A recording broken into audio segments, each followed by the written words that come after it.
Liberty అనే వర్డ్‌కి మీకు చాలా దగ్గర అనుబంధం కానీ, దానిపైన మీకు ఎక్కువ ప్రేమ ఉందా? మనిషికి నచ్చిన విధంగా జీవించాలి అనేది very basic requirement for every human being. స్వేచ్ఛ, అన్లిమిటెడ్ స్వేచ్ఛ మీరు అన్నట్లు వచ్చినప్పుడు ప్రజల్ని మార్చే ప్రయత్నం, మార్చే స్వేచ్ఛ కూడా మీకుంది. Without violence. I'm smoking, it is bad for me. What we will be against is ఒక చట్టం తీసుకొచ్చి, మీరు చట్టం పొగ తాగటం నిషేధించారు. నేను పొగ తాగుతున్నాను, మురళి గారు నా మిత్రుడు, మురళి గారు వచ్చి ఇది చాలా మంచి అలవాటు కాదు, మానుకో, ఆరోగ్యం పాడవుతుంది అని కన్విన్స్ చేయడం. ఓకే, అది వైలెన్స్. అంటే హింసాయుతంగా, బలవంతంగా నా అలవాట్లు మార్చే ప్రయత్నం మీరు చేయడం అనేది కరెక్ట్.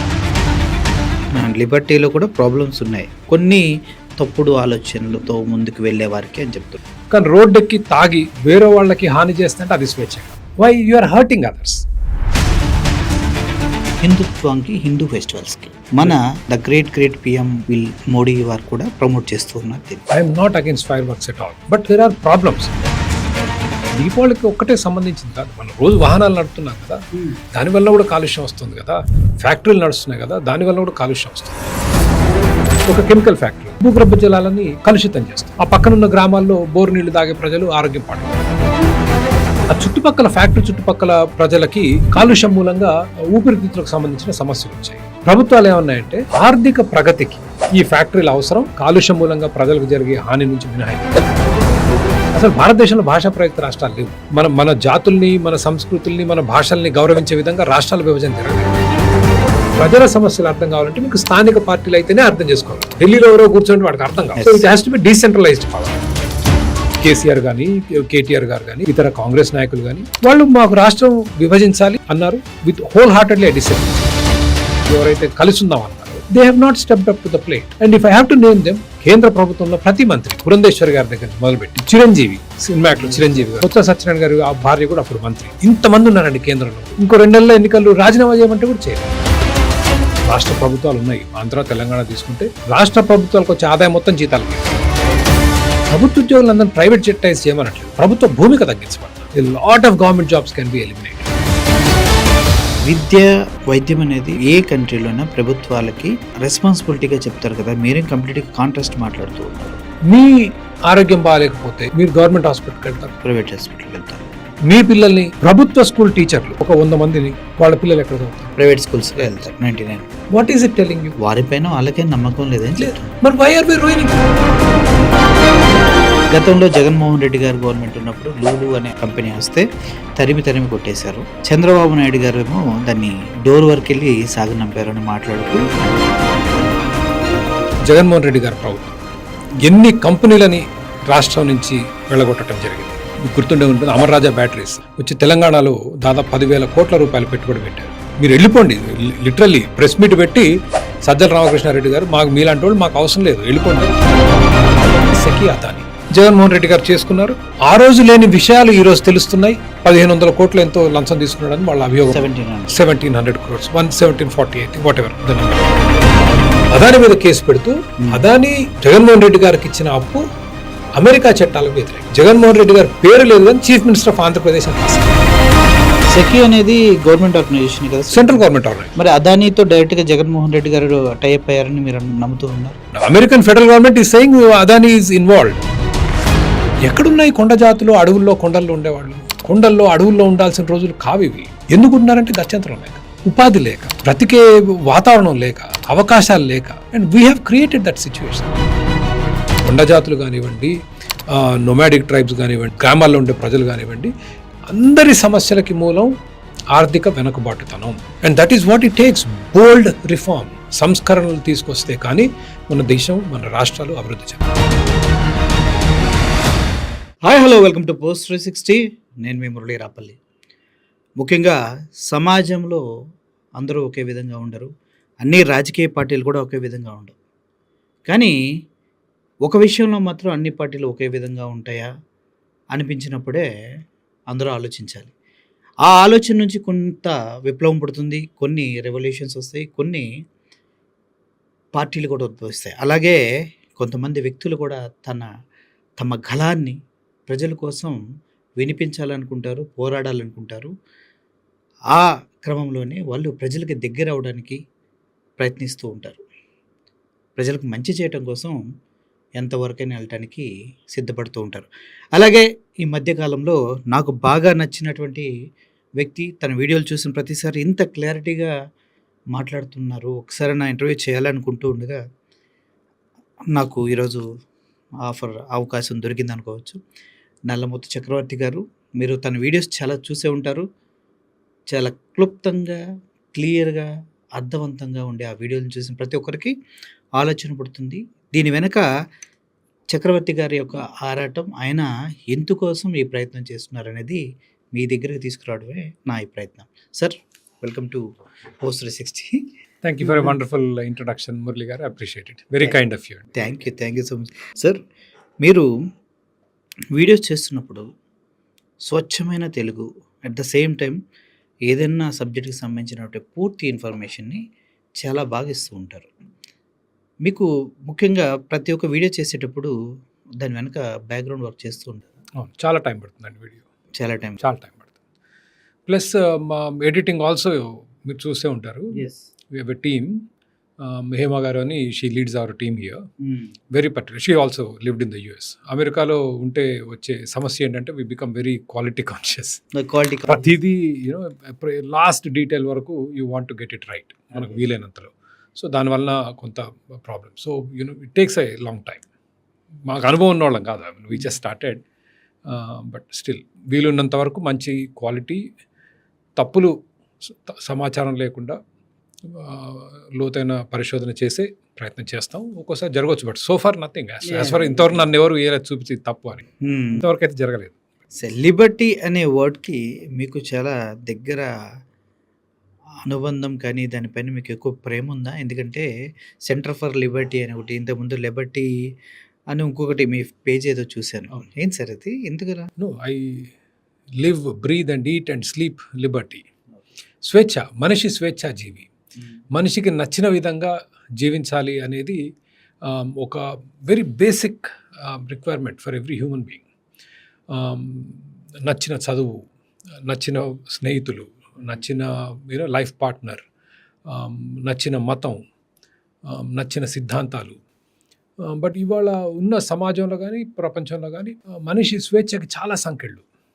ఆ సంకెళ్ళు వేసే వ్యవస్థలో ప్రభుత్వ వ్యవస్థ అందరికంటే ముందుండేది. కాబట్టి I feel it is a goal I feel very passionate about. ఒకటి.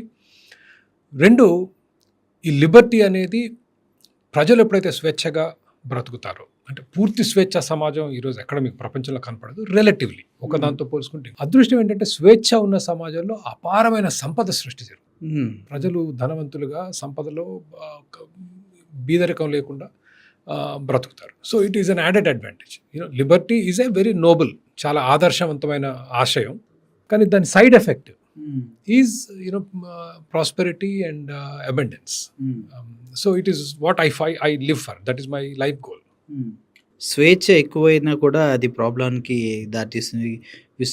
శృతి మించితే ఏదైనా ప్రాబ్లం క్రియేట్ చేస్తున్నట్టు లిబర్టీ ఎక్కువైనా కూడా ప్రజలు ఇంకా వెర్రి తలలు వేసి వేరే ఆలోచనలకు వెళ్ళే అవకాశం ఉంటుందని అంటూ ఉంటారు. దాని మీద వెరీ హ్యాపీ. సో నేను చెప్పింది తల ఒప్పుకుండా when people challenge me, I like it, because మీరు నన్ను ఛాలెంజ్ చేస్తున్నారంటే మీరు ఆలోచిస్తున్నారు దాని గురించి. ఇది తరచుగా వచ్చే ప్రశ్న నాకు. స్వేచ్ఛ, మరీ స్వేచ్ఛ ఎక్కువగా ఉంటే విచ్చలవిడితనం వస్తుంది అనేది. సో స్వేచ్ఛ, అహింస రెండు go hand in hand. Okay. Mahatma Gandhi గారు స్వేచ్ఛవాది. ఆయన అహింస అంటే కేవలం బ్రిటిష్ వాళ్ళకి వ్యతిరేకంగా అహింస అనుకున్నారు, కానీ ఆయన సిద్ధాంతమే అహింస. జీవితంలో ప్రజలు ఒక స్వేచ్ఛా జీవుల్లా బతకాలి. ఈ ప్రభుత్వ సంఖ్యల నుంచి, ఈ సమాజం పెట్టే సంఖ్యల నుంచి స్వతంత్రంగా బతకగలగాలి. నా ఎప్పుడైతే కొన్ని విధానాలు స్వేచ్ఛ, అన్లిమిటెడ్ స్వేచ్ఛ మీరు అన్నట్లు వచ్చినప్పుడు ప్రజల్ని మార్చే స్వేచ్ఛ కూడా మీకుంది. Without violence, అహింసాయుతంగా. ఇప్పుడు నేను తప్పు చేస్తున్నానండి, పొగ తాగుతున్నాను, I'm smoking, it is bad for me. What we will be against is ఒక చట్టం తీసుకొచ్చి, చట్టం అంటే ఏంటి, మీరు చట్టం పొగ తాగటం నిషేధించారు, అవును, నేనైనా తాగుతున్నాను, చట్టం నిషేధించింది కాబట్టి you can arrest me and put me in jail. అది హింస. ఓకే. నేను పొగ తాగుతున్నాను, మురళి గారు నా మిత్రులు, మురళి గారు వచ్చి ఇది చాలా మంచి అలవాటు కాదు, మానుకో, ఆరోగ్యం పాడవుతుంది. ఇదో ఈ మెడికల్ రీసెర్చ్ మూలంగా మనకు తెలిసేది ఏంటంటే పొగ తాగాడు ఆయుష్ 80 ఏళ్ళు బతికాడు, 60 ఏళ్ళు బతుకుతాడు అండ్ కన్విన్స్ చేయటం. ఓకే, అది that is what we advocate. We are against violence. Violence అంటే హింసాయుతంగా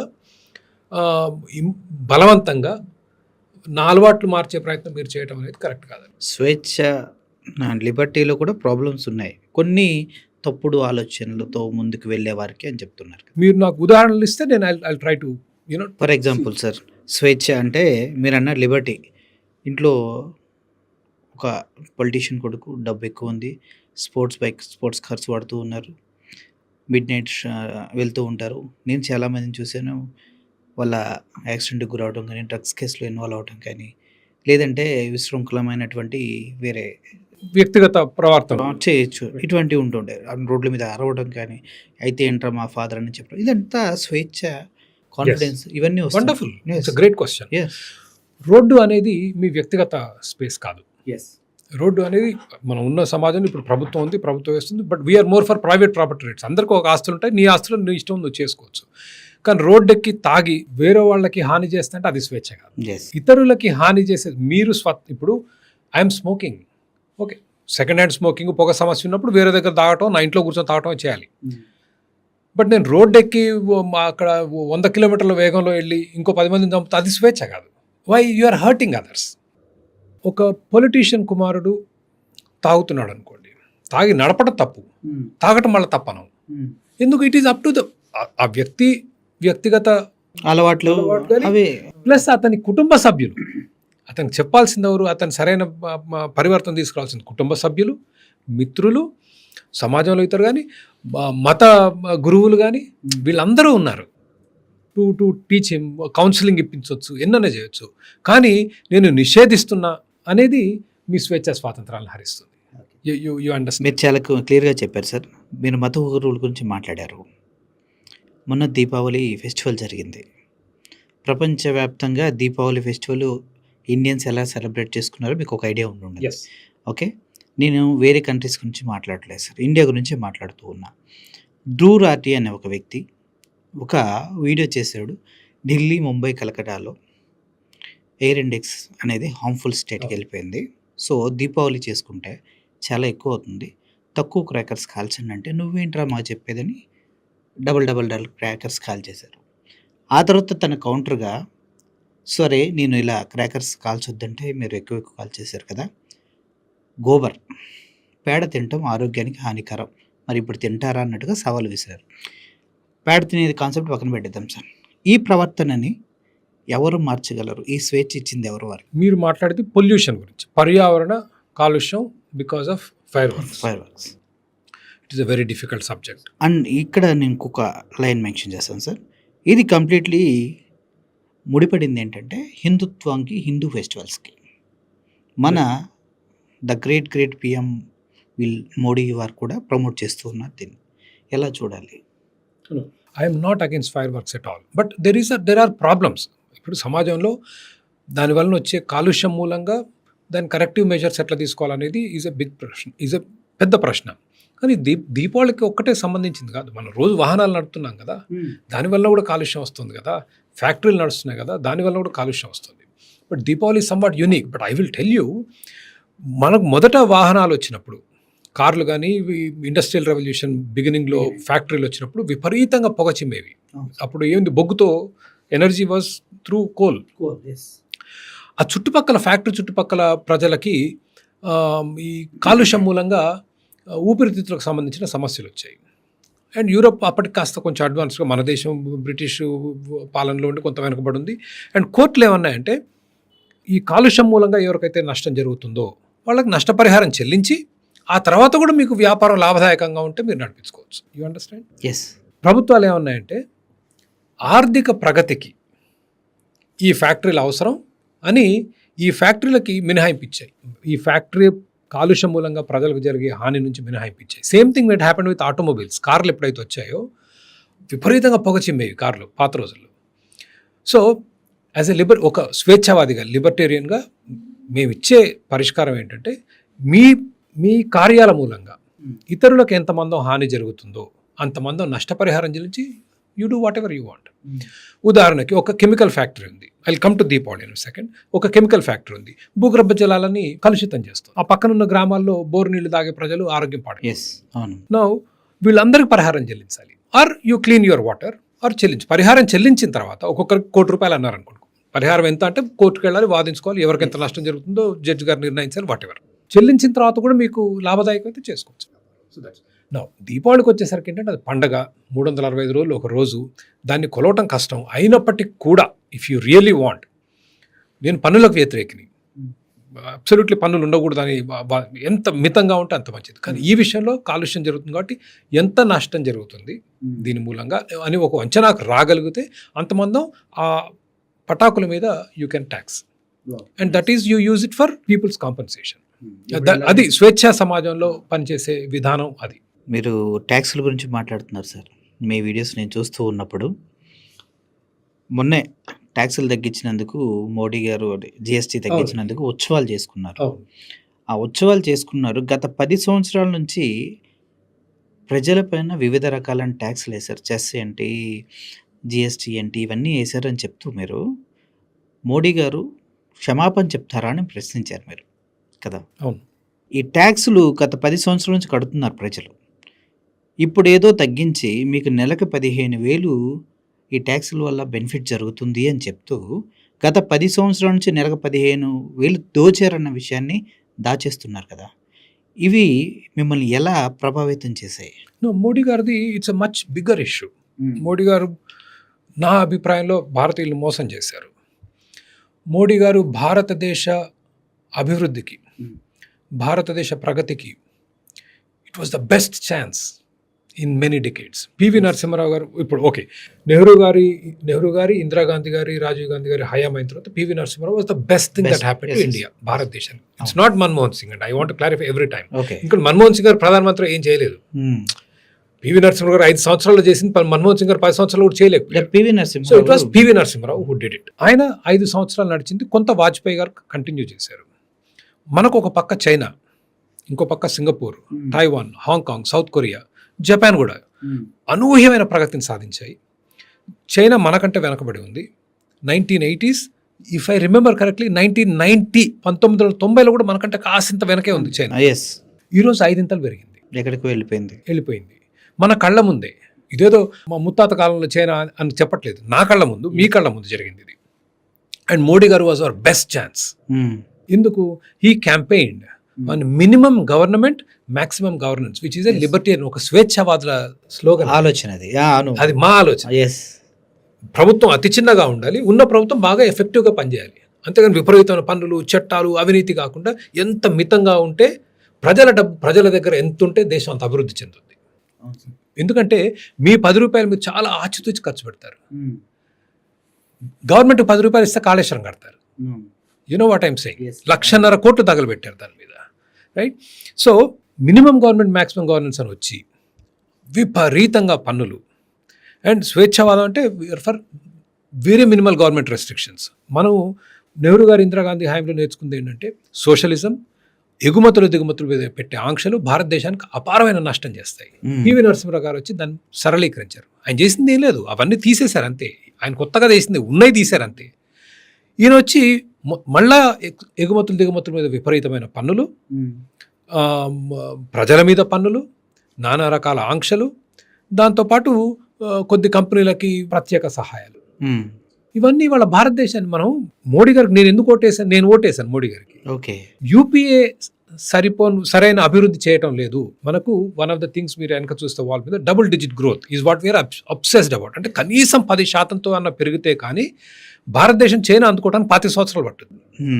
10% అంత టైం పడుతుంది. బట్ అంత ముందుకు వెళ్ళిపోయారు వాళ్ళు అందుకోవటం. ఎందుకంటే వాళ్ళు పెరుగుతున్నారు కదా, వాళ్ళకంటే మనం వేగంగా అందుకోవాలంటే I think it is more than 25 years. So he was the best hope to get the double digit growth, and he ruined our dreams. And it's once in a lifetime opportunity. ఒక right wing ప్రభుత్వం, ఏమండి కాంగ్రెస్ ప్రభుత్వం అంటే వాళ్ళు ఎప్పుడు యూనియన్లతోటే ఉంటారు, public sector కంపెనీలు అంటారు, దట్ ఈస్ దేర్ ప్లాట్ఫామ్. ఒక right wing government platform is different, right? వాళ్ళు మోర్ గ్రోత్, అభివృద్ధి మీద ఎక్కువ దృష్టి పెడతారు. We have lost that opportunity because of this man's policies. ఏమంటే ప్రభుత్వ రంగ సంస్థల్లో ముక్కుతా ములుగుతా ఎయిర్ ఇండియా ఒకటి మూసారు. అంతే అండి. Nothing, he didn't do anything and an opportunity is lost and that's the tragedy. And that's why I said క్షమాపణ చెబుతారా మోడీ అని అడిగినందుకు. ఆయన అంటే నాకే I don't dislike, I'm right winger. I'm right winger, I'm not, నేను కాంగ్రెస్ వాదిని కాదు. Economic policy wise I'm on the right and it's very unfortunate but proof is in the pudding అంటారు కదా. ఎన్డీఏ ఆర్థిక performance is verse then UPA.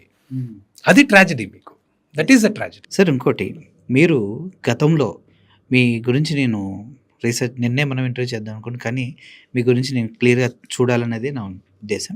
Visalaandhra టైంలో ఈ రాష్ట్ర విభజనకి వ్యతిరేకంగా మీరు పోరాడారు. చాలా మిమ్మల్ని అరెస్ట్ కూడా చేసినట్టున్నారు. ఆ టైంలో అరెస్ట్ చేశారు, దాడి చేశారు. అప్పటి నుంచి మీరు పోరాడుతూనే ఉన్నారు. ఇప్పటి వరకు మీలో ఏమన్నా మార్పు తేగలిగారా? ఆ టైంలో మీరు సమైక్యాంధ్ర కోసం పోరాడినప్పుడు సమైక్యంగా లేకుండా మనం విభజించబడ్డాం. అప్పుడు మీ ఫీలింగ్ ఏంటి? రాష్ట్ర విభజన కొరకు ఉద్యమం జరిగేటప్పుడు నేను అమెరికాలో ఉన్నాను. స్వతహాగా తెలుగు ప్రజలు కలిసి ఉండాలని కోరుకునే వాళ్ళలో నేను ఒకటి. తెలుగు ప్రజలకు అఖండ చరిత్ర ఉంది. చాలామంది శివాజీ గురించి మాట్లాడతారు. మనం ఢిల్లీ సుల్తాన్లకు వ్యతిరేకంగా పోరాడింది తెలుగు వాళ్ళు ఫస్ట్. అవును. కాకతీయ సామ్రాజ్యం దగ్గర నుంచి మొదలుపెట్టి కాకతీయ సామ్రాజ్య పతనం, Tughlaq came to Warangal and ప్రతాపరుద్దుని ఓడించాడు. ఓడించి వెనక్కి తీసుకెళ్తుంటే ఆయన దారిలో ఆత్మహత్య చేసుకున్నాడు అంటారు. దాని తర్వాత విజయనగర సామ్రాజ్యం, దేర్ వాజ్ నో శివాజీ అప్పుడు. అవును. మొత్తం పూర్తి దక్షిణ భారతదేశాన్ని కాపాడింది విజయనగర సామ్రాజ్యం. అండ్ మీకు తెలిసిందే, దేశ భాషలను తెలుగు లెస్స అన్నది శ్రీకృష్ణదేవరాయలు ఆయన రాశాడు. అది ఆయన రాసిన రాతలు. అఖండ చరిత్ర ఉంది. ఇన్ఫ్యాక్ట్ ఇది హిస్టరీలో ప్రూవెన్ కాదు, కానీ దెర్ ఇస్ ఎ ఫోక్లోర్. చాలా మంది మాట్లాడుకునేది ఏంటంటే శివాజీ తన గురువుతో వచ్చాడు విజయనగరం, వచ్చి స్ఫూర్తి పొందాడు అనేది ఇక్కడ ఏ విధంగా పోరాటం. అందుకని దక్షిణ భారత సంస్కృతి చాలా విభిన్నంగా ఉంటుంది ఉత్తర భారత సంస్కృతి. We are very different. మన కల్చర్స్ కానీ, మన పండుగలు కానీ, మన పూజలు కానీ చాలా విభిన్నంగా ఉంటాయి. అండ్ తెలుగు ప్రజలు ఒక పక్క ఇక్కడ నిజాం పాలన, అక్కడ బ్రిటిష్ పాలన. They always want to live together. ఇక్కడ నిజాంకి వ్యతిరేకంగా పోరాడింది తెలంగాణలో ఉన్న తెలుగు ప్రజలు. పోరాడినప్పుడు ఒక సంస్థ స్థాపించారు నిజాంకి వ్యతిరేకంగా పోరాడటానికి. ఆ సంస్థ పేరు ఆంధ్ర మహాసభ. ఆంధ్ర మహాసభ ఫౌండ్ బై తెలంగాణ. ఇక్కడ ఒక లైబ్రరీ పెట్టాలనుకున్నారు హైదరాబాద్లో తెలుగు ప్రజల కోసం, శ్రీకృష్ణదేవరాయ ఆంధ్ర భాషా నిలయం. అది మొన్న కేసీఆర్ గారు అధికారంలోకి వచ్చిన తర్వాత మూయించేశారు. బికాస్ ఇట్స్ ఎప్పుడైనా విక్టర్స్ రైట్ ద హిస్టరీ అంటారు కదా. మనకు ఆఫ్ఘనిస్తాన్లో ఆ విగ్రహాలన్నీ కూలగొట్టారు, గుర్తుంది కదా, బుద్ధుడి విగ్రహం. అదే తరహా అనమాట. So they are systematical eliminating ఆ చరిత్ర అంతా. Ravi Narayana Reddy garu was very popular leader in Andhra Mahasabha. అంత అఖండమైన చరిత్ర. అక్కడ ఆంధ్ర రాష్ట్రం ముందు ఆవిర్భవించింది తమిళనాడు మద్రాస్ ప్రెసిడెన్సీ నుంచి. తెలంగాణలో ఉన్న దాదాపు అన్ని అప్పుడు మరి జిల్లాలు అనేవాళ్ళు, మండలాలు, నాకు I don't remember exactly, it's been a while. 90% తీర్మానాలు చేశారు అందరం తెలుగు ప్రజలు కలిసి ఉండాలి అని. ఇది ఏది చరిత్రలో రాలేదు. But the thing is we are an inspiration for the entire nation. ఎందుకంటే అసలు భారతదేశంలో భాషా ప్రయుక్త రాష్ట్రాలు లేవు. ఇక్కడ మద్రాస్ ప్రెసిడెన్సీ, అక్కడ కలకత్తా ప్రెసిడెన్సీ, ఇక్కడ బాంబే, ఇట్లా ఉండేవి. అంతేగాని మన జాతుల్ని, మన సంస్కృతుల్ని, మన భాషల్ని గౌరవించే విధంగా రాష్ట్రాల విభజన జరగలేదు. పొట్టి శ్రీరాములు గారు నిరాహార దీక్ష చేస్తే నెహ్రూ గారు చాలా రిలక్టెంట్గా ఇచ్చారు. తెలుగు రాష్ట్రాల ఆవిర్భావంతో మిగిలిన వచ్చాయి. So we have a great great great history. అట్లాని ప్రాంతీయంగా మార్పులు ఏమిటి ఉంటాయి. నేను హైదరాబాద్ నుంచి మొన్న కడప వెళ్తే కడపలో మార్పులు కనిపించాయి, నాకు అటు వైజాగ్ వెళ్తే మార్పులు కనిపించాయి, తిరుపతి భాషలో మార్పులు ఉన్నాయి, కొన్ని పదాలు కూడా నాకు అర్థం కాలేదు వాళ్ళు మాట్లాడి. సో ఆ మార్పులు ఉంటాయి, మీకు నాకు మార్పులు ఉంటాయి. But I thought it is important that we stay together for the sake of history, for the sake of great sacrifices. చాలామంది ఎన్నో త్యాగాలు చేస్తే వచ్చింది రాష్ట్రం ఒకటి. రెండవది నేను గట్టిగా నమ్మింది ఏంటంటే ఇది ఢిల్లీ పాలకుల కుట్ర అనేది. బలహీనమైన రాష్ట్రాలు ఉండాలి అని. మీరు పార్లమెంట్లో జరిగిన ఓటింగ్ చూసుకుంటే correct, both Congress and BJP together they did it. ఆ కుట్రకు మనం బలి కాకూడదు. ఎందుకంటే మనం కలిసి ఉంటే 42 సీట్లు and we have a big power. And today ఇవాళ మీరు చూస్తే తెలంగాణలో ఫుట్బాల్ ఆడుకుంటున్నారు. నేను ప్రాంతీయ పార్టీ పార్టీల పక్షపాతినండి. ప్రాంతీయ పార్టీ. ప్రాంతీయ పార్టీల పక్షపాతం. ఎందుకంటే మన రాష్ట్రాలు ఏవైతే ఉన్నాయో ప్రజల సమస్యలు అర్థం కావాలంటే మీకు స్థానిక పార్టీలు అయితేనే అర్థం చేసుకోవాలి. ఢిల్లీలో ఎవరో కూర్చొని వాడికి అర్థం కావాలి. They can't. So it has to be decentralised power. Decentralised పవర్లో ప్రాంతీయ పార్టీలు ఎప్పుడైనా నేను ఐ బిలీవ్ నేను టీఆర్ఎస్ కూడా అంత వ్యతిరేకించిన ఓటేసాను. ఒకసారి టీఆర్ఎస్కి వేసాను, రెండోసారి వేసాను టీఆర్ఎస్కి. I think if I remember correctly మొదటిసారి లేదు, మూడోసారి మన రేవంత్ రెడ్డి గారికి వేసాను. సో ఇంత చరిత్ర ఉన్న రాష్ట్ర విడిపోవటం అనేది కరెక్ట్ కాదని then I wrote a book. ఆ పుస్తకం ఇక్కడ రిలీజ్ చేసినప్పుడు నా మీద దాడి చేయడం జరిగింది. నో విడిపోతే మీరు ఎట్లా ఫీల్ అయ్యారంటే no I felt very proud of what I did. ఏం సాధించారు అనేది ఫలితాల మీద నేను దృష్టి పెడతా, then you will be depressed. I only focus on principles. What is right, what is right, you do it. అంతేగాని ఇది జరగాలి అని మనం మన చేతిలో కొన్ని ఉండవండి.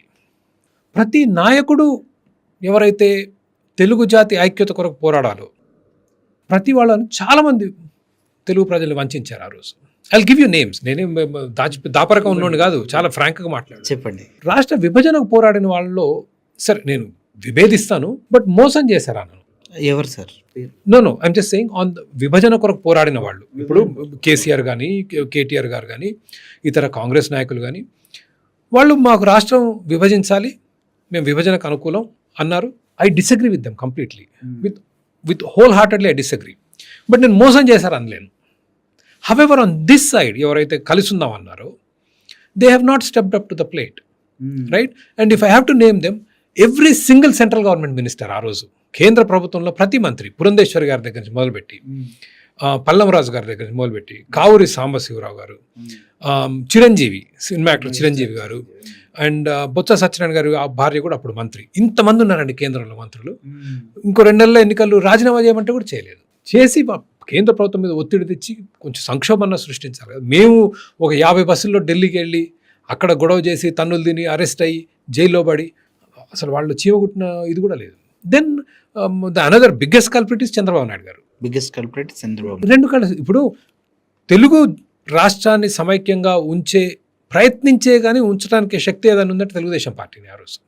తెలుగు భాషకు కానీ తెలుగు ప్రజల గుర్తింపు కానీ తెలుగు జాతికి కానీ NTR party. NTR was always passionate about ఈ తెలుగు అనే ఒక గుర్తింపుకి. మీరు 2 కళ్ళ సిద్ధాంతం అంటే you have already accept. And I think he failed there. అసలు 2 కళ్ళ ఇద్దరు మీరు దీనికో దానికో అటు ఇటు కాకుండా మధ్యలో 2 కళ్ళ సిద్ధాంతం. 2 కళ్ళ సిద్ధాంతం అంటే అటుపక్కేమో సమైక్యవాద సిద్ధాంతం, ఇటుపక్క విభజనవాద సిద్ధాంతం. అది అర్థం లేదు. అది ఏ ఎండకు అడుగు పెట్టే మైండ్ సెట్ తో వెళ్ళిపోయారు అంతే. మరి రాష్ట్రం ముక్కలైందిగా. But what I'm saying is నా కాన్షియన్స్, నా మనస్సాక్షి tells me that I have done everything I could and I'm happy. విభజన అయింది కాకపోతే సంతోషంగా ఉండేది. But I don't feel that I have failed or I said నేనేం చేయాలో నా బాధ్యతగా ఒక మనిషిగా నేను చేశాను, ప్రయత్నించారు. Even future is also always the same principle. Okay. ఇప్పుడు సార్ మీరు విభజన గురించి మాట్లాడుతాం, అన్నింటిని మాట్లాడుతాం, ఆంధ్ర రాష్ట్ర అవతరణ గురించి పొట్టి శ్రీరాములు గారి గురించి మనం మాట్లాడాం. అండ్ ఇప్పుడు విశాఖ ఉక్కు ఫ్యాక్టరీ ఆంధ్రుల హక్కు అని మాట్లాడినటువంటి ఫ్యాక్టరీని చేస్తున్నారు. దానిపైన మీ స్టాండ్ ఏంటి sir? I'm for complete privatisation and sell off Vizag steel plant. Reason Visakha ఉక్కు ఫ్యాక్టరీకి చాలా పెద్ద చరిత్ర ఉందండి. దానికి ఒక ఎమోషనల్ కనెక్ట్ ఉంది. ముందు 69లో జై తెలంగాణ ఉద్యమం వచ్చింది. దాని తర్వాత జై ఆంధ్ర ఉద్యమం వచ్చింది. జై తెలంగాణ ఉద్యమంలో విడిపోయిన చెన్నారెడ్డి గారి ఆధ్వర్యంలో తెలంగాణ రాష్ట్రం కొరకు, దాని తర్వాత జై తెలంగాణ ఉద్యమాన్ని సద్దుమనచడానికి వాళ్ళకి ఇచ్చిన ఏవైతే ఇన్సెంటివ్స్ ఉన్నాయో మాకు నష్టం జరిగిందని అక్కడ జై ఆంధ్ర ఉద్యమం వచ్చింది. జై ఆంధ్ర ఉద్యమంలో దాంట్లో భాగంగా ఇచ్చిన వాటిలో విశాఖ ఉక్కు ఫ్యాక్టరీ కావాలని ప్రామిస్ చేశారు. దాని తర్వాత ఇవ్వకపోతే చాలామంది గొడవలు చేశారు, చాలామంది చనిపోయారు. అవును. సో విశాఖ ఉక్కు ఫ్యాక్టరీకి ఒక సెంటిమెంట్ ఉంది. I appreciate it. కానీ ఎన్నో సంవత్సరాలు గడిచిపోయాయి. సైద్ధాంతికంగా పబ్లిక్ సెక్టర్, ప్రభుత్వం అనేది వ్యాపారాలు నడపకూడదు అనేది ప్రధానమైన వాదన స్వేచ్ఛావాదులది, నాలాంటి వాళ్ళది. ఎందుకు అంటే వ్యాపారాలు పోటీ పడాలి. ఆ పోటీ వాతావరణంలో ప్రజల అవసరాలు తీర్చే ఆ పోటీ ఏదైతే ఉందో is what makes them work hard. నష్టాలు వచ్చినప్పుడు ఉద్యోగులు తీయగలరు, అవసరం ఉన్నప్పుడు ఉద్యోగులు పెట్టుకోగలరు. They are very dynamic and efficient. ప్రభుత్వ రంగ సంస్థలు ఏంటంటే ప్రభుత్వ ఉద్యోగాలు అయ్యి ఏం చేసిన వాళ్ళని తీయలేరు. పని చేసిన జీతం ఇవ్వాలి, పని చేయకపోయిన జీతం ఇవ్వాలి. సో స్వతహాగా they are inefficient. Now if there some efficient, very efficient public sector company ఉండనివ్వండి, నాకేం అభ్యంతరం లేదు. కానీ నష్టాల్లో ఉన్న కంపెనీలు మూసేయాలి. ఇప్పుడు లక్షల కోట్లు తగలబెట్టేస్తున్నాం పబ్లిక్ సెక్టర్ కంపెనీస్ మీద. ఓకే. అండ్ విశాఖ ఉక్కు factory has been in losses for a long time. మధ్యలో ఇనుము ధరలు పెరిగినప్పుడు కొంత లాభాలు ఉన్నా కూడా ఓవరాల్ ఇట్ ఈస్ లూజింగ్. మొన్న డబ్బులు ఇచ్చారు, 10,000 కోట్లు ఎంత ఇచ్చారు, మళ్ళీ చంద్రబాబు నాయుడు గారు 1,500 కోట్లు 2,000 కోట్లు ఇచ్చారు. 1100 ఆయన కూడా దగ్గర 10,000 ఇచ్చినట్టున్నారండి, 10,000 కోట్లు ఇచ్చినట్టున్నారు విశాఖ ఉక్కు. They will all be gone and again it will go in to losses. ఇవి ప్రజల డబ్బు, అండ్ ప్రజల డబ్బు ఆ విధంగా వృధా చేయకూడదు. దేశం అభివృద్ధి చెందాలంటే ప్రజల డబ్బు అభివృద్ధికి పనికిరాదు. మీరు నిజంగానే ప్రైవేటైజేషన్కి పాజిటివ్గా ఉన్నారు. అండ్ మీరు చెప్తుంది ఏంటంటే ఎడ్యుకేషన్ సిస్టమ్ కానీ ప్రభుత్వ ఉద్యోగులు కానీ దేశవ్యాప్తంగా 140 కోట్ల మంది ఉంటే 4 కోట్ల మంది వారి జీతాలు కానీ వారు ఏదైనా చేసినా కూడా ప్రభుత్వం తీసేయలేదు. అసలు గవర్నమెంట్ సెక్టార్లో ఇటువంటి ఉద్యోగులను తీసేయటం ఇప్పటివరకు నేను చూడలేదంటూ చెప్పారు. ఇప్పుడు కూడా అదే మాట్లాడతారు. ఇలా గవర్నమెంట్ ఉద్యోగులకు కూడా పెన్షన్స్ వస్తాయి, 50 years తర్వాత కూడా కుటుంబాలని పోషించాలి అని చెప్పారు. అంటే ఇప్పుడున్న ఉద్యోగులను కూడా ప్రైవేట్ ఉద్యోగులుగా మార్చేస్తే బాగుంటుందని మీ ఆలోచన? సో ప్రభుత్వం ఉదాహరణగా రాష్ట్ర ప్రభుత్వాలు ఉన్నాయి, ఆంధ్ర తెలంగాణ తీసుకుంటే రాష్ట్ర ప్రభుత్వాలకు వచ్చే ఆదాయం మొత్తం జీతాలకు వెళ్ళిపోతుంది 100%. కొంచెం ఒక 5,000 10,000 అటు ఇటుగా మొత్తంగా జీతాలు పెన్షన్లు. బట్ పెన్షన్లో కూడా నేను ఆ వీడియో చేస్తే చాలా మంది క్లారిఫై చేసింది, there is an old pension system and there is a new pension system. 2012 new pension సిస్టంలో 2012 నుంచి పెన్షన్ సిస్టమ్ కొంత మారింది. విపరీతమైన ఖర్చులు కొంత తగ్గించారు. బట్ కాంగ్రెస్ పార్టీ ఇప్పుడు రాహుల్ గాంధీ గారు వీళ్ళందరూ మళ్ళీ ఓల్డ్ పెన్షన్ సిస్టమ్ తెస్తూ ఉంటున్నారు. అంతకంటే బాధ్యత రాహిత్యం ఇంకోటి లేదు. నో ప్రభుత్వ ఉద్యోగులందరినీ ప్రైవేట్ సెక్టరైజ్ చేయమనట్లేదు, ప్రభుత్వ భూమిక తగ్గించమంటున్నాను. అంటే ప్రభుత్వ ఉద్యోగులు అవసరం లేని, తక్కువగా అవసరం ఉన్న వ్యవస్థ. అంటే ఐడియల్ వరల్డ్లో అసలు మీకు దేశ భద్రత, పోలీసులు, న్యాయ వ్యవస్థ ఇట్లాంటి ప్రాథమిక ఉద్యోగాలే కానీ a lot of government jobs can be eliminated. Okay. ఉదాహరణకి ఇప్పుడు government schools teachers is one of the biggest employers. అందులో చదివేది అత్యధికంగా చదివేది బీద ప్రజలు, బడుగు బలహీన వర్గాలు. ఈరోజు అందరికంటే వెనకబడి ఉందా వాళ్ళే. వాళ్ళకే చదువు రావట్లేదు. 75 ఏళ్ళు అయిపోయింది మనకు. మనం ఇంకా ఎందుకు వెనకబడి ఉన్నామంటే we are not even giving them the good education. కానీ ప్రైవేట్ స్కూళ్ళ కంటే 3 4 ఇంతలు ఖర్చు పెడుతున్నాం వాళ్ళ మీద. ఒక్కొక్క విద్యార్థి మీద ₹1,00,000 ఖర్చు పెడుతున్నాం. ప్రైవేట్ స్కూల్లో 30,000 40,000 అదే విద్య వస్తుంది. Okay. Then why are we wasting our money? వైద్యం అనేది ఏ కంట్రీలోనా ప్రభుత్వాలకి అది వాళ్ళ రెస్పాన్సిబిలిటీగా చెప్తారు కదా. మీరేం కంప్లీట్గా కాంట్రాస్ట్ మాట్లాడుతూ ఉన్నారు.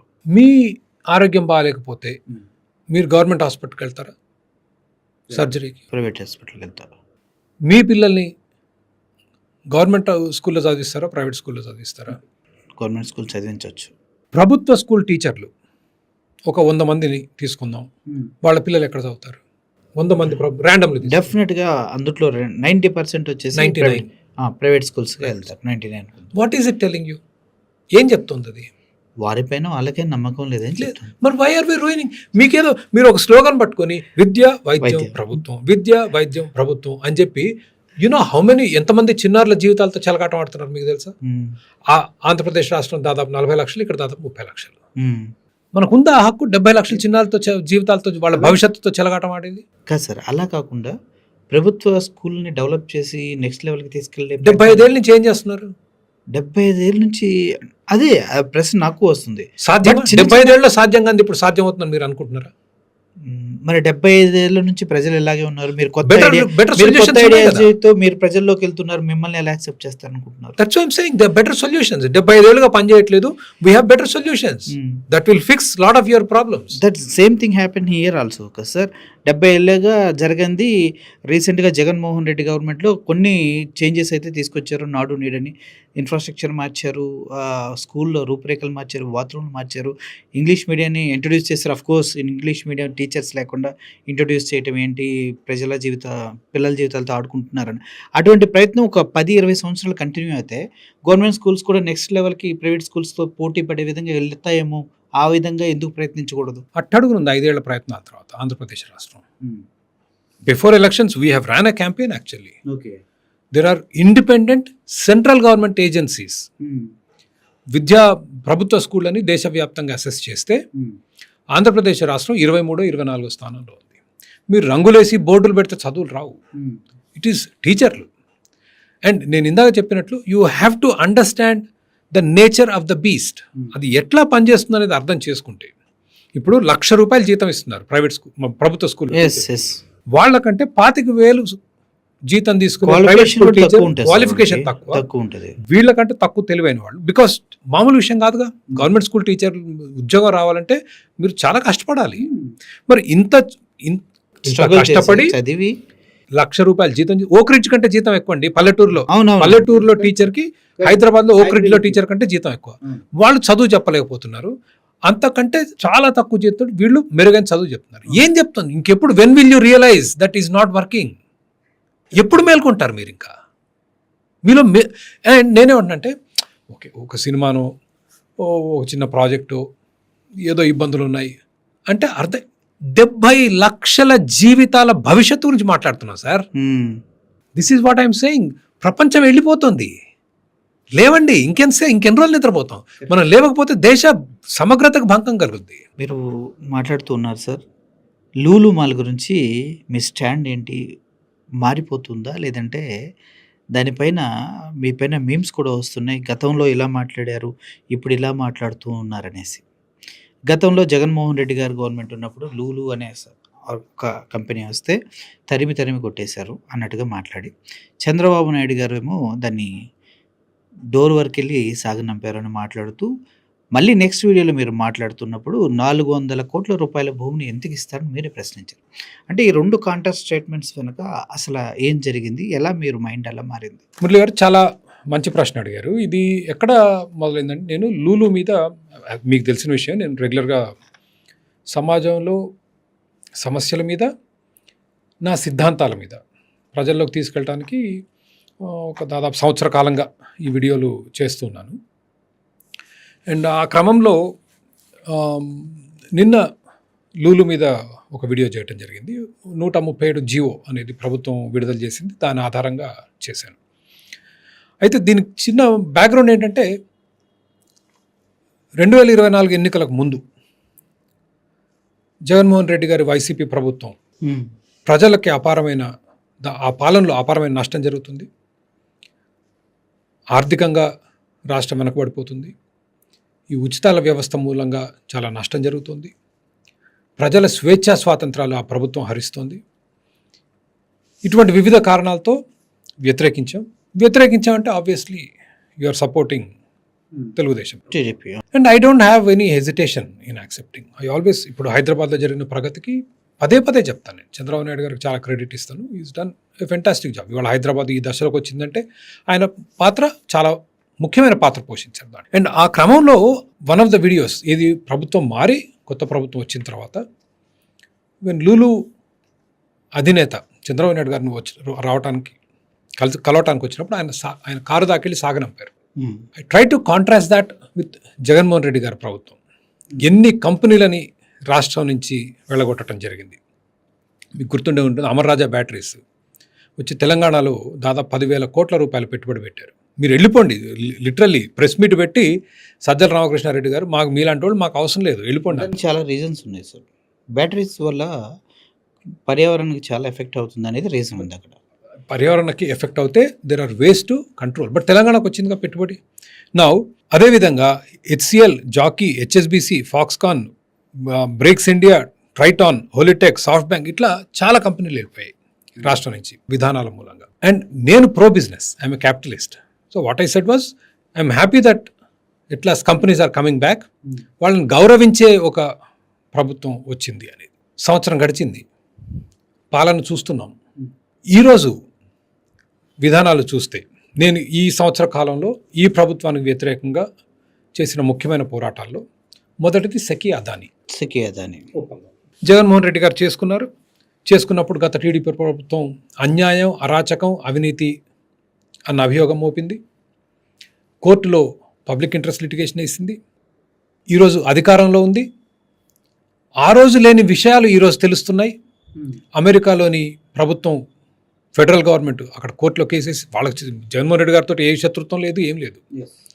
1500 కోట్లు ఎంతో లంచం తీసుకున్నాడని వాళ్ళ అభియోగం. 1700 crores, 1740 I think, whatever the number is. Jaganmohan Reddy గారి మీద కేసు పడలేదండి, అదాని మీద పడింది. అది వినండి, I have studied this in depth. So the allegation is, Adani గారు అమెరికాలో చాలా అప్పులు ఆర్థికంగా, వాళ్ళ అప్పులు is very common, there is nothing wrong, చేశారు కాబట్టి వాళ్ళ చట్ట పరిధిలోకి వస్తారు. అక్కడ చట్టాల ప్రకారం లంచాలు ఇవ్వటం తప్పు. వాళ్ళు జగన్మోహన్ రెడ్డి గారి మీద కేసు లేదు. నేనే చెప్పాను అన్ని టీవీ ఛానల్స్కి వెళ్ళి, అందరు ఇక్కడ జగన్మోహన్ రెడ్డి గారి మీద కేసు అంటే నేమ్ కూడా లేదు, నేమ్ బ్రహ్మాండంగా ఉంది. But I tell you where it is. Adani మీద కేసు పెడుతూ, అదాని జగన్మోహన్ రెడ్డి గారికి ఇచ్చిన అప్పు అమెరికా చట్టాలకు వ్యతిరేకం. జగన్మోహన్ రెడ్డి గారి పేరు లేదు కానీ చీఫ్ మినిస్టర్ ఆఫ్ ఆంధ్రప్రదేశ్ అని రాశారు. And I can show you if you want. I mean, a lot of people didn't know. I had to, educate several people. But the point is not that. మనం అసలు దాని గురించి మాట్లాడలేదు ఇప్పుడు. నేను వాదించేది ఏంటంటే, మీరు 1,00,000 కోట్ల రూపాయల నష్టం ప్రజలకు ఈ ఒప్పందం మూలంగా అని, సఖీ ఒప్పందం మూలంగా హైకోర్టులో కేసు వేసి ఇవాల్టి ఆర్థిక మంత్రి పయ్యావుల కేశవ్ గారు మాట్లాడరే.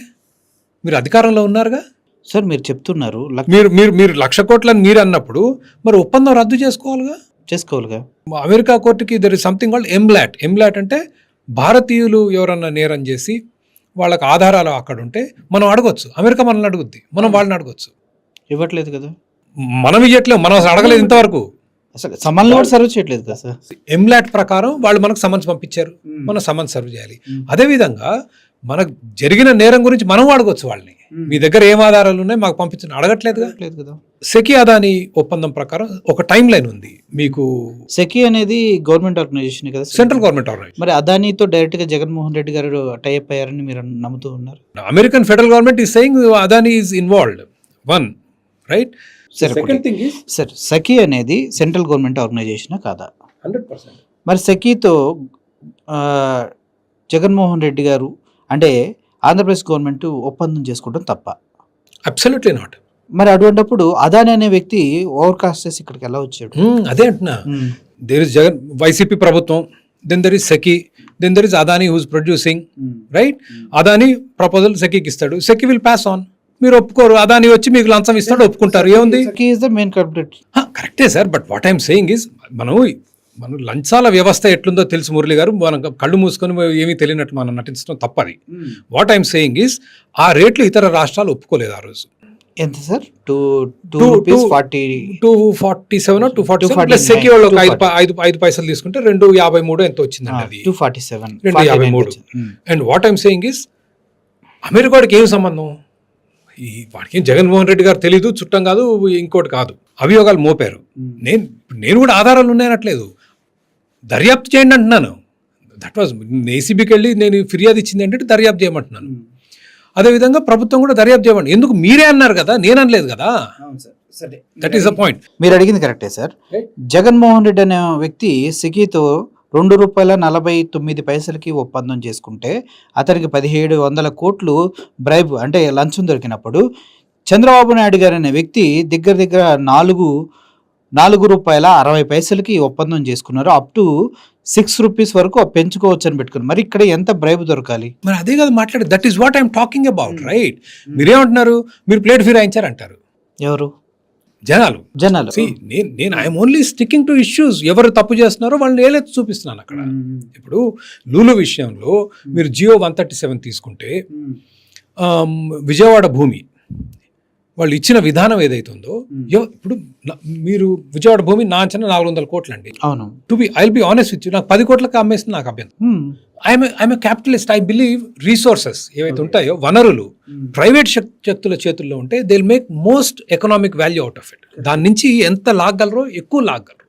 ప్రభుత్వం దగ్గర ఉంటే వృధా అయిపోతాయి వనరులు. So it should be in the private sectors hands to make good use of it. వాటిని సద్వినియోగం చేయాలి అంటే ప్రైవేట్ సెక్టర్ చేతిలో ఉండాలి. 10 కోట్లకి ఇచ్చి నాకు అభ్యంతరం లేదు. To be honest, I'm not saying 400 crores, but I want it to be done transparently. మీరు అన్నది లూలు మాల్ అనేది సార్, రిటైలింగ్ బిజినెస్ లో ఉన్నటువంటి ఒక ఆర్గనైజేషన్. వాళ్ళు మా అయితే జాబులు ఇస్తే 12,000 నుంచి 15,000, 25,000 వరకు ఇస్తారు. అండ్ ఇప్పుడు మనకి ఇనార్బిట్ మాల్స్ చూసుకున్నా లేదంటే వేరే వేరే మాల్స్ చూసుకున్నా కూడా వాళ్ళ సొంత క్యాపిటల్ తోటి వాళ్ళు ఎస్టాబ్లిష్ చేసుకుని ముందుకెళ్తున్నటువంటి మాల్సే ఉన్నాయి. ఎందుకంటే ప్రైవేట్ సెక్టర్ వాళ్ళే ల్యాండ్ కొని లీజ్కి తీసుకుని మాల్స్ కట్టుకుంటారు. అటువంటి ఒక చిన్న చిన్న జాబ్స్ ఇచ్చి చిన్న చిన్న అమ్ముకుని ఒక షాప్ ఒక కాంప్లెక్స్కి ఇంత కాస్ట్లీయెస్ట్ భూమిని ఇచ్చేసి వాళ్ళకి సహాయం చేయవలసిన అవసరం గవర్నమెంట్కి ఏమొచ్చింది? అంత దీని స్థితిలో గవర్నమెంట్ ఉందా? అసలు ఏంటి అవసరం ఏంటి? గతంలో ఒప్పందం విత్ లూలు దాని మీద పూర్తి అవగాహన లేదు. I'm accept. అసలు నాకు ఏమాత్రం మొహమాటం, తప్పు చేశాను ఒప్పుకోవడానికి అసలు ఎక్కడ తప్పు చేయడానికి అసలు నాకు ఏమాత్రం, నేను మనిషినండి, I make mistakes all the time. I have నాకు అసలు దాంట్లో నామోషి లేదు. That is the word I'm looking for. తప్పు చేసినప్పుడు నామోషి ఎందుకు? తప్పు చేసినప్పుడు గతంలో ఈ ఒప్పందాల మీద నాకు అవగాహన లేదు. And I'm looking at it now, I'm horrified. Okay, Lulu భూమి, విజయవాడలో ఉన్న భూమి ఆర్ వైజాగ్లో ఉన్న భూమి సంతోషంగా అమ్ముకోండి. As a capitalist I want it to be sold. Okay, to who? To the highest bidder. yes, transparent గా. Right. That is all I'm saying. Okay, నాకు మీరు ఎంత కదా అమ్మండి. ఆ జియో చూస్తే సార్ అదొక దుర్మార్గమైన జియో. మీరే డిఫైన్ చేసేసి ఎంతకి ఇయ్యాలో 1% ఆఫ్ ద రిజిస్టర్డ్ వాల్యూ. నేను చాలా జనరస్గా 230 కోట్లు అన్న, ఇంకా అంతకంటే తక్కువ ఉంటుంది. 2.5 కోట్లు వస్తుంది 1% అంటే. ప్రతి 10 సంవత్సరాలకు 10% పెరగటం అసలు ఎక్కడన్నా ఉందా? ఇచ్చి మీరు ఆ భూమి వాళ్ళకి ఇస్తే దాని విలువ అంటే చాలా మందికి అర్థం కాదు. 100 సంవత్సరాలంటే అమ్మేసినట్లే భూమి. అవును, 99 years కంటే 98. Actual Vijayawada is 98, Vizag is 99. అమ్మేయటమే. And that is only thing I'm objecting. Now the question is, there is Seki Adani, then there is Shirdi Sai, which a big electricity thing I have exposed. Yes, I know. వేల కోట్లు, లక్షల కోట్లు నిజం చెప్పాలంటే. It could be more. The volume of business, right? Over 5 years. And there, inka kuda that it is happening. I'll get to it. Right? Seki Adani, Shirdi Sai, now I'm looking at Lulu and I'm seeing a pattern. మీరు ఇందాక విద్యుత్ ఛార్జీలు అన్నారు. ఇంత గొడవ చేసి మళ్ళీ axis energy కన్నా ఆధారకి ఎట్లా ఇస్తారు మీరు? అదే now I'm last because now who is the villain? What you think finally? నేను నిన్న ఎవరు అడిగారండి, మీకు ఎట్లా తెలుసు ఇందుట్లో అవినీతి జరిగిందంటే నేను అడిగాను. మీకు ఒక మురళి గారు మీకు ఒక లాటరీ ఏదో కొన్నారు, 10 కోట్ల లాటరీ తగిలింది. మీరు చాలా సంతోషంగా ఉన్నారు. మీ తోబుట్టుని పిలుస్తారు, అక్కల్ని, చెల్లెల్ని, తమ్ముళ్ళని అందరిని రమ్మంటారు, పార్టీ చేసుకుంటాం, చిన్న దావత్ అవుద్ది, సినిమాకి వెళ్తాం. ఇంకా ఎక్కువ మీరు చాలా సంతోషంగా ఒక వెకేషన్ ఎక్కడికో వెళ్తాం, గోవాకో ఊటీకో ఎక్కడికో వెళ్తాం. అందరూ 10 కోట్లలో 5 కోట్లు మీ బ్రదర్కి ఇస్తారండి లాటరీ వచ్చిందని. మరి 400 కోట్లు ఎట్లకి ఇస్తారు? బ్రదర్ కన్నా ఎక్కువ ఫీల్ అవుతున్నారేమో Chandrababu Naidu. I don't know, I'm just asking you. I don't know, it doesn't make sense is all I'm saying. You understand? మీరు ఇదే కాంట్రాక్ట్ అండి ఇచ్చేసి ఆసక్తి ఉన్న వాళ్ళందరూ రండి అంటే లేరంటే వాళ్ళు నేను అర్థం చేసుకోగలను. ఎవరు లేరంటే దేర్ ఈస్ ఫీనిక్స్ మిల్స్, 1,10,00,000 చదరపు అడుగులు మాల్స్ ఉన్నాయి. There is DLF, there is Raheja, there is Forum. These are largest malls. వీళ్ళని పిలిచి వాళ్ళతో పాటు లూలును పిలిచి ఇట్స్ ఎ ఫేర్ డీల్ తీసుకోండి. నాకే this is exactly I would do. And ఇట్లాంటివి చేస్తే అందరూ ప్రొటెస్ట్ చేస్తారు. మళ్ళీ కూడా కమ్యూనిస్టులు ఆర్ ఆల్వేస్ యూజువల్లీ అపోజ్డ్. ఈ భూములు అమ్మకం, ప్రభుత్వ భూములు అమ్మటానికి there this is where communist and capitalist differ. నేను అమ్ముతాను, వాళ్ళు అసలు అమ్మటానికే అనుకూలంగా ఉండరు. ప్రభుత్వ ఆసుపత్రి పెట్టి అంటారు, స్కూల్ అంటారు, పార్క్ అంటారు, ఇంకేదో అంటారు. బట్ ఇది క్యాపిటలిజం కాదు, కమ్యూనిజం కాదు, ఇది లూటింగ్, ఇది favouritism sir. That is only what I'm talking about. And the more I see the more I'm learning. నేను ఎందుకు లూలు ముందెందుకు డిగ్ చేయలేదు అంటారు. I never suspected it is this bad and it is my fault maybe. కాదు అనట్లేదు. But చూసిన తర్వాత కూడా నేను గతంలో అనలేదే, ఇప్పుడు నోరు మూసుకొని ఉంటా అంటే ఎట్లా? మనం మీకు ఒక 10 విషయాలు తెలుసండి, ఆ 10 విషయాల ఆధారంగా ఒక అభిప్రాయానికి వస్తారు. మళ్ళీ కొత్త విషయం తెలుసుద్ది, నేను పట్టించుకోను. నేను ఎందుకంటే ఆ 10 విషయాల ఆధారంగా ఈ అభిప్రాయానికి వచ్చాను, ఇదే అభిప్రాయం మీద ఉంటా అంటే it is not. You are doing a disservice to yourself and to the society. నేను జియో 137 చూసిన తర్వాత I cannot possibly not talk about it. అదొక దుర్మార్గమైన ఆర్డర్. అదేవిధంగా ఇప్పుడు షిరిడి సాయి అనే కంపెనీకి వేల కోట్లు దోచిపెడుతుంది. ఎలక్ట్రికల్స్. ఇండోసోల్ అనే కంపెనీ 8,000 ఎకరాలు ఇచ్చారండి. 8,000 ఎకరాలు ఇచ్చి, and that Indosol is nothing but Shirdi Sai.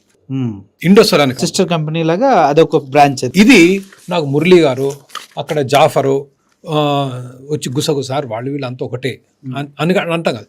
They wrote in the GO, yes, in the government order they wrote Indosol a subsidiary of Shirdi Sai అన్నారు. అయిందా?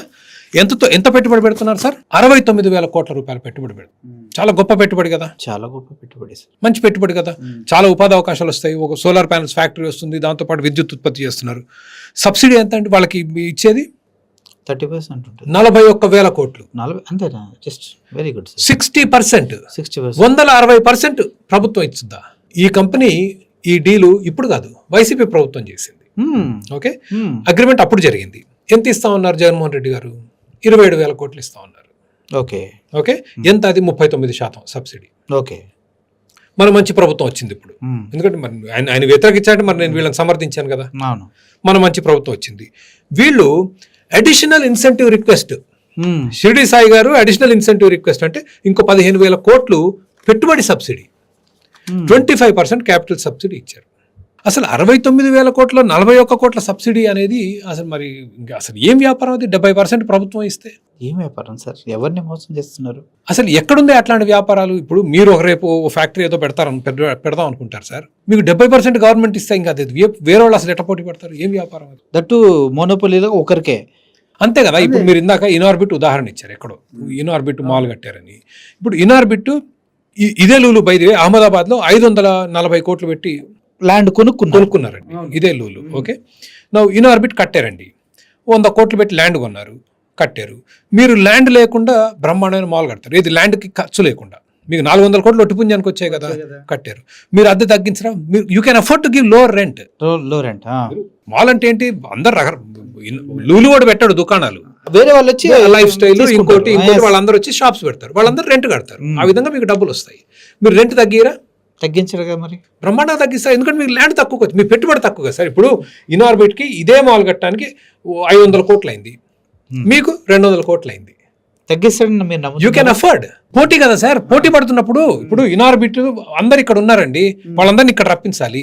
ఇప్పుడు ఇన్ఆర్బిట్ 500 కోట్లు పెట్టి కట్టారు, వాడు తగ్గిస్తే దివాలా తీస్తాడు, బ్యాంక్ కట్టాలి కదా. మీరు 200 కోట్లు పెట్టే కట్టారు కదా, మీరు శుభ్రంగా తగ్గించవచ్చు కదా. తగ్గిస్తే ఏం చేస్తారు?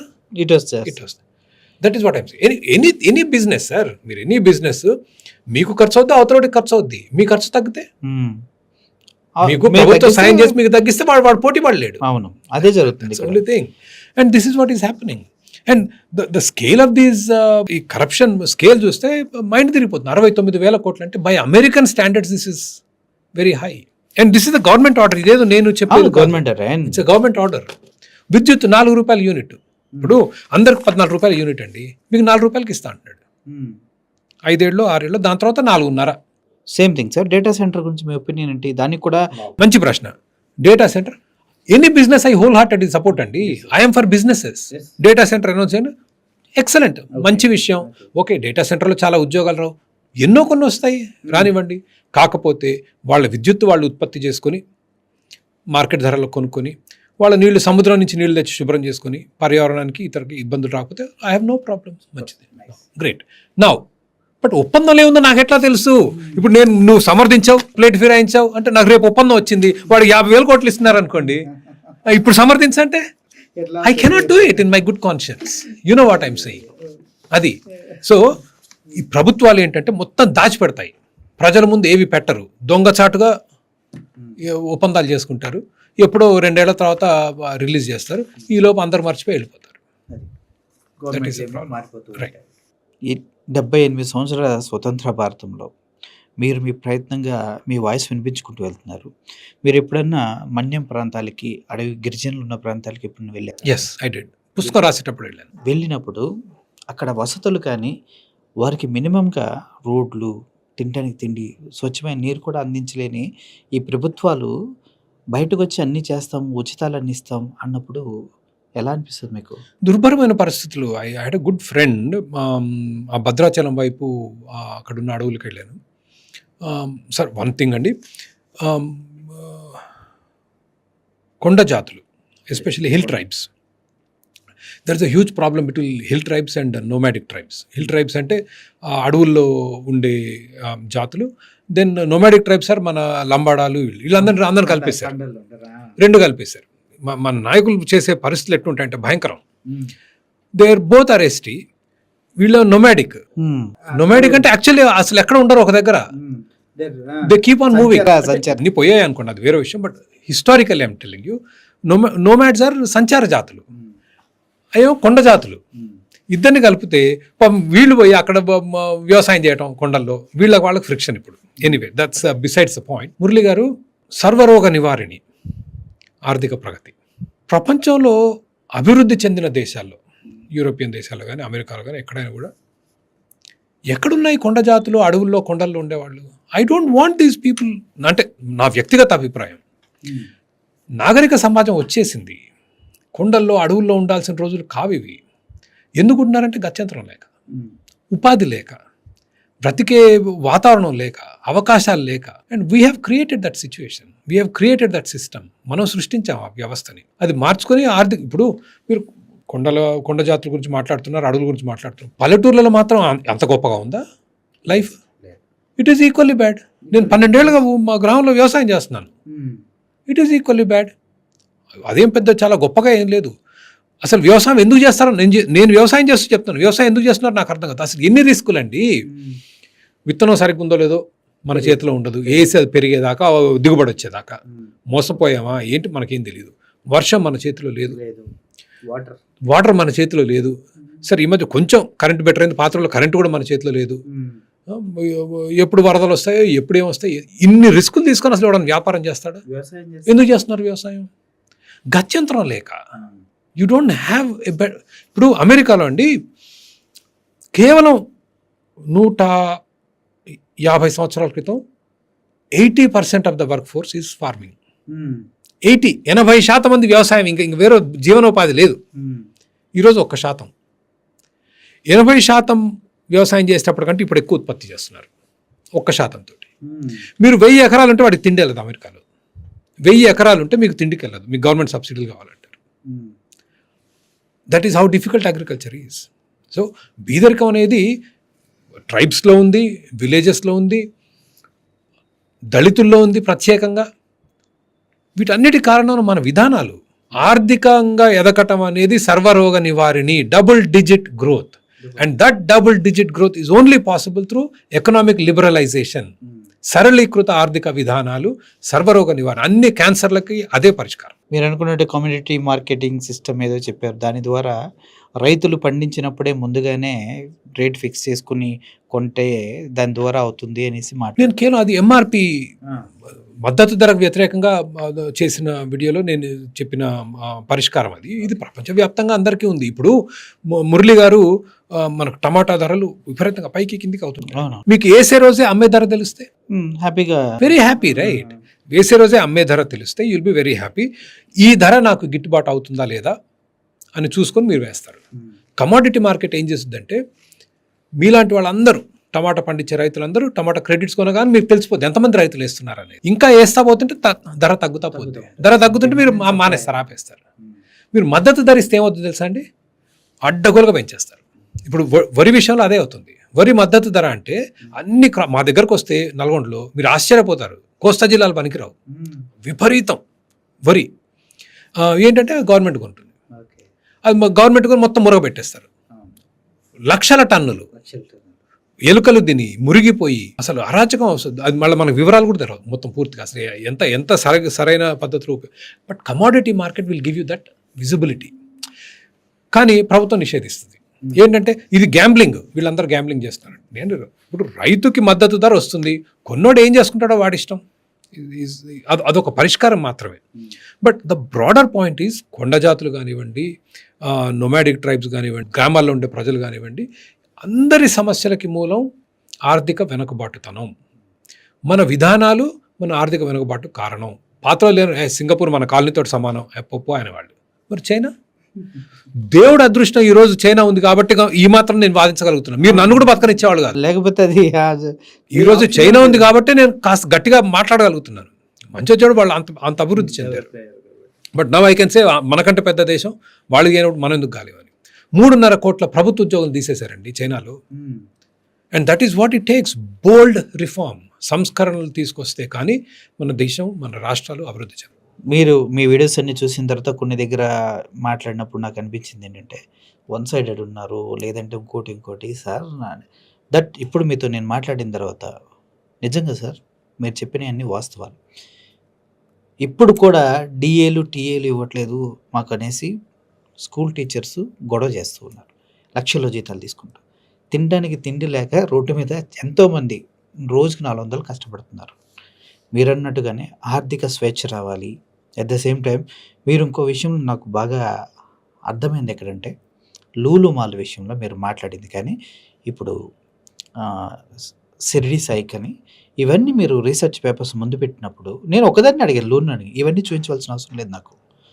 సెబీ ఇయన్నీ చూపించాల్సిన సెక్యూ ఒప్పందాలు. బట్ ద వే మీరు అప్పట్లో మీ ఆలోచన విధానాన్ని, ఇప్పుడు మీరు జీవోలు చూసిన తర్వాత మీ ఆలోచన విధానాన్ని ప్రతి ఒక్కరికి అర్థమయ్యేది ఏంటంటే, నిజాన్ని నిర్భయంగా మాట్లాడగలుగుతున్నారు. ఎట్ ద సేమ్ టైం ప్రజలకి ఏదన్నా చేయాలన్న తపన మీలో నాకు క్లియర్‌గా కనిపిస్తుంది. ఇలాగే మీరు ఫైట్ చేయాలని కోరుకుంటున్నా. మీరు అండ్ ఇంకో పాయింట్ చెప్పారు సార్. నాకు I like that very much. నేను ప్రయత్నించా. ఫెయిల్ అయినా, సక్సెస్ అయినా అది నేను తీసుకోను. నా ప్రయత్నం నేను చేస్తా. It's very good spirit. నేను అది మీ దగ్గర నుంచి ఆ స్పిరిట్ తీసుకుంటున్నా. Thank you for your beautiful interview sir. Thank you Murali గారు.